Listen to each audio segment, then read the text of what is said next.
Hey everybody, ronarray here, and I've been able to increase damage of my build significantly.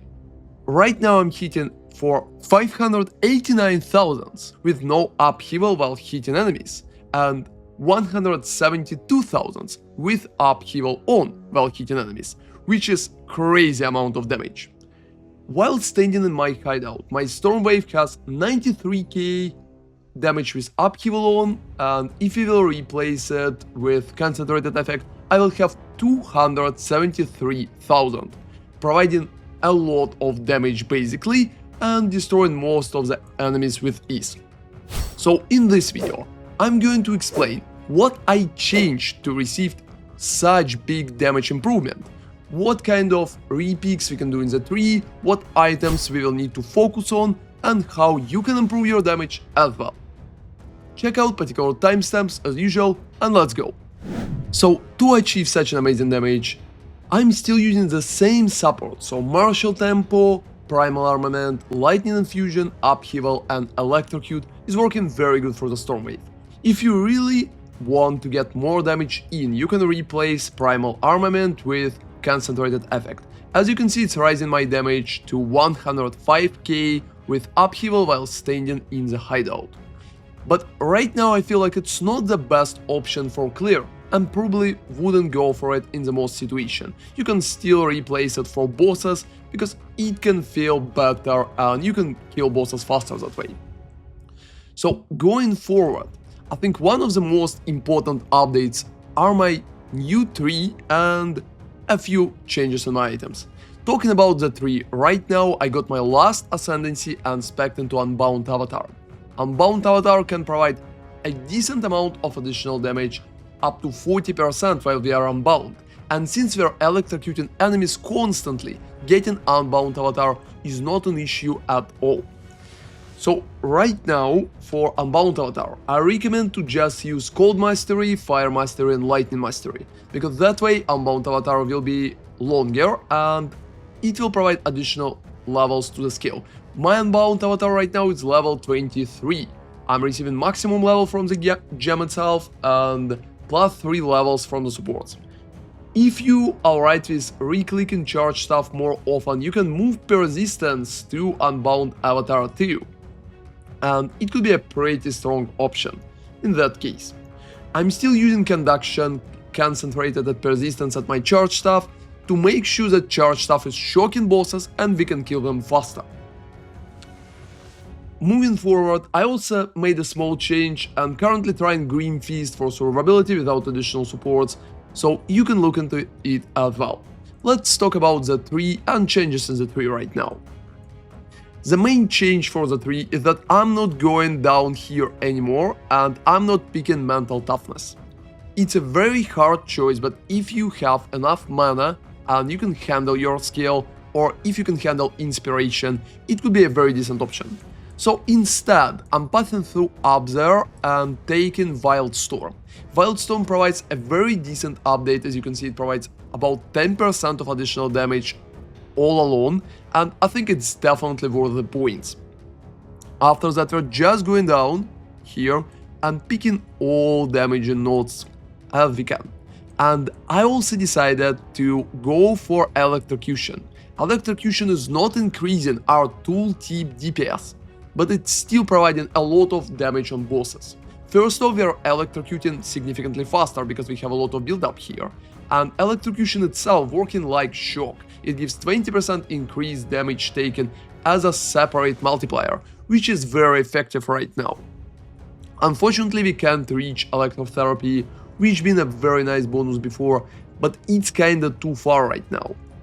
So with all that approach, I think electrocution is a very good way to make sure that we are still electrocuting fast enough and we have bonuses to the damage too. I'm also not taking alternating current right now, because I don't have enough points and we are not really shocking that consistently anymore. However, I still think that Ekin Thunder worth it, because we are shocking enemy recently, because recently is like 4 seconds, and once in 4 seconds you're definitely going to shock even bosses with your charge staff. However, a very important part here, make sure that your charge staff is as high level as possible, because you will need higher damage at your shockwave, and that way you will shock more consistently. When I will have more points, maybe I will go back for alternating current for additional magnitudes on shock, but right now I'm not sure about it. I'm also not picking Harmonic Generator right now too, because it takes a lot of points, but it could be alternative option as well, because it provides a lot of magnitude and additional critical hit chance against shocked enemies. I also spec that way, so we will have additional jewel sockets, because jewels right now can provide tremendous amount DPS. If we will see like my 93k, without the jewel I'm falling to 87, so right now it provides a lot of additional damage. It's almost 7k, and I think it's definitely worth it in almost all cases. Most of my jewels just have critical hit chance together with some damage and lightning damage nodes, or elemental damage for example.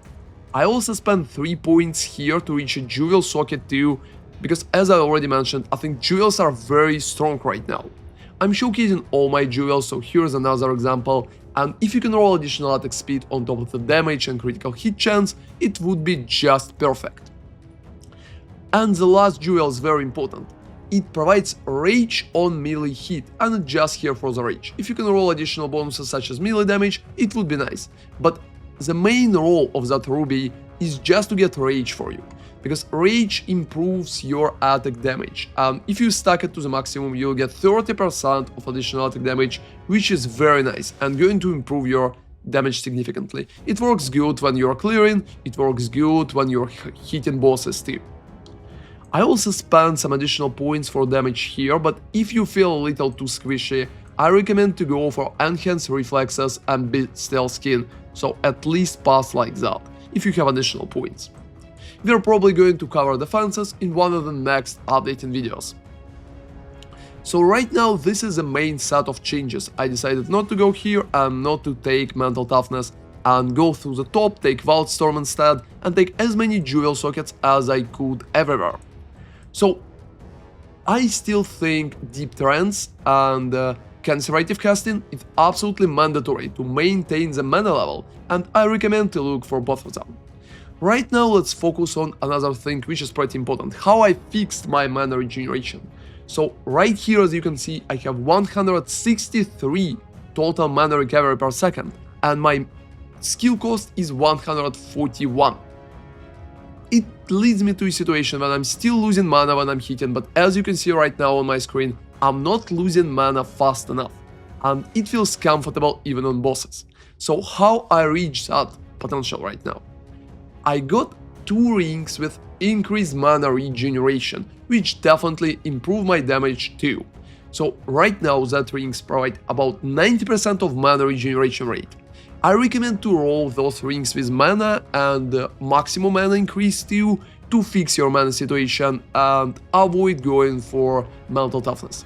Right now, here's my second ring, and as you can see, we have about 64% of mana regeneration again, together with 120 maximum mana, which is very good. You can roll some resistances on top, and if you care a lot about your damage, lightning damage to attacks at rings providing significant bonus and going to improve your damage very good too. So as you can see right now I have 93k, but if I'm taking one of my rings off, I'm falling to 88, so that's about 5k additional damage per each ring, which is very important and fixes our mana too. If you can't afford such a good ring, you can drop lightning damage from it but still get mana regeneration. You can also change some resistances around, because I'm right now have too much resistances, especially for fire and lightning, as you can see. And another important moment is my gloves. I repicked my gloves with +2 levels of all melee skills together with lightning damage and increased attack speed. I think attack speed here is not that important, just going for a level of melee skills and lightning would be enough. If you can't afford them or can't find them, I think going for lightning damage and attack speed could be a decent option too. I'm still having my amulet with critical damage bonus and critical hit chance, together with some dexterity on top of it. But I changed what I'm allocating on there. Overwhelming Strike, in my opinion, is a very decent option. It can provide 20% critical damage bonus and 20% critical hit chance. So it's working very good. However, if you don't have enough currency to reach it, here's Overwhelming Strike. It requires Despair and Win Disgust.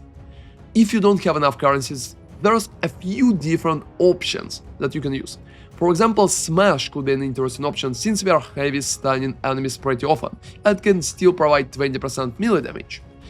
So on top of it, for a very low amount of currency, you can also take a few additional bonuses such as Devastation, for example. It's only IR Despair.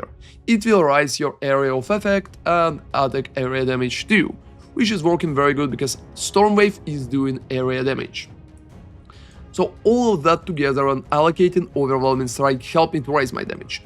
But here is another option that you should keep in mind. Storm Charge right now is very decent because it can provide 20% critical hit chance and whooping 40% of elemental damage. That's a very big number. So if you have a lot of currency and you want to take the best of the best, Storm Charge is probably one of the best options for you. So based on that, we are still using Resonance, we are still using charges, everything else stays the same. We are just investing more, especially in jewels and in items too. And the last part that I want to showcase, and people ask me about it very often, what is my Quaterstaff?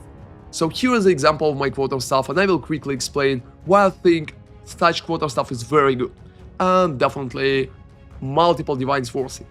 So right now it provides elemental damage with attacks and +6 to level of all melee skills. Those two stats are very important on all Quaterstaffs. You need to reach for higher physical damage or higher lightning damage, better will be physical.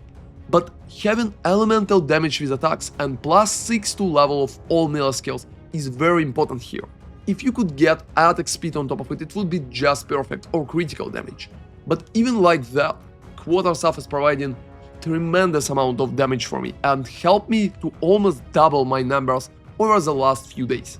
So in terms of items, I think Quaterstaff, rings, gloves and amulet are playing the main role. When Quaterstaff is leading the charge, after that comes the gloves, and after that comes the rings. Amulet could be changed based on your preferences at the moment. So if you will implement most of those changes, you should be able to reach at least 50-60k, even if not higher. And keep in mind that your damage with upheaval is lower, because when you're using upheaval, you can hit the enemy 3 times at the same time. So if you're staying at the perfect distance around here, when I'm showing right now, you can hit enemy with all 3 waves and it's working very good. If you still feel like you want more DPS, you can literally replace upheaval with concentrate and enjoy even higher number.